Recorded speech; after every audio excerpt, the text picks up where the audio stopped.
اعوذ باللہ من الشیطان الرجیم بسم اللہ الرحمن الرحیم وصلی اللہ علی محمد وآلہ الطاہرین ولعنۃ اللہ علی اعدائہم اجمعین۔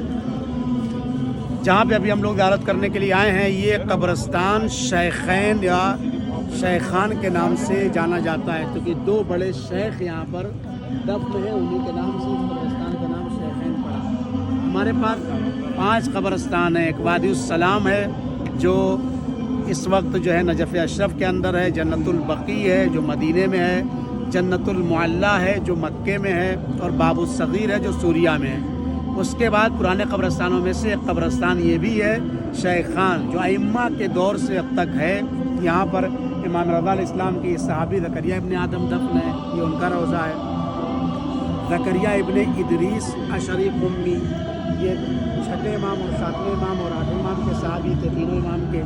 اور آگے آدم بن اسحاق اشری قمی، یہ 10ویں امام علیہ السلام کے صحابی تھے۔ یہ 3 صحابی امام یہاں پر زکریا ابن آدم، زکریا ابن ادریس اور آدم بن اسحاق اشری۔ اور یہ جو گنبد نظر آ رہا ہے، یہ مرزا قمی، ایک جید بزرگ عالم دین تھے، ان کی قبر ہے، ان کا یہ مقبرہ ہے۔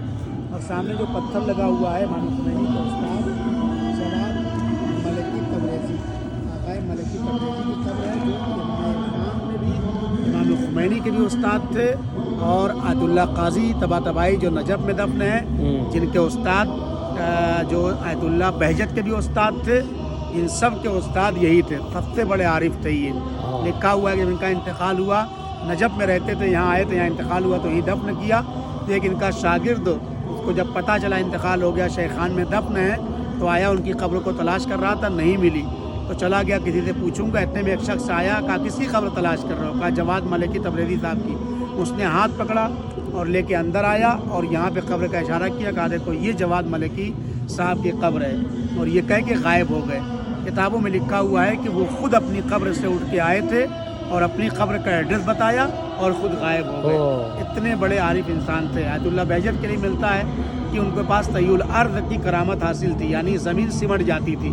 یہیں پر گدر خان میں نماز صبح پڑھاتے تھے، اور اس کے بعد آدھا گھنٹے کے بعد ایک شخص نے دیکھا کہ مشہد میں امام رضا علیہ السلام کے حرم میں موجود ہے۔ اس نے فون کر کے یہاں پہ کلیئر کیا کیا نماز صبح نہیں پڑھائی آج آقا بہجت نے؟ کہا نہیں، نماز صبح تو پڑھائی۔ یعنی ان لوگ کے لیے زمینیں سمٹ جاتی تھی، یہ فاصلے کم ہو جاتے تھے۔ تو امام خمینی کے استاد تھے۔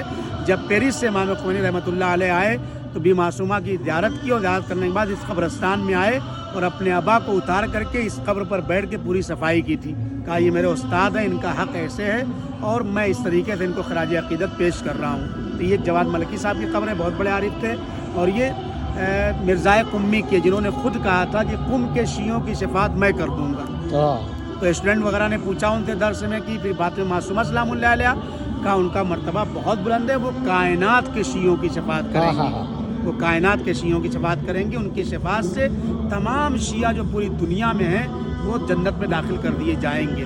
اس طریقے سے اتنے زبردست عالم دین تھے۔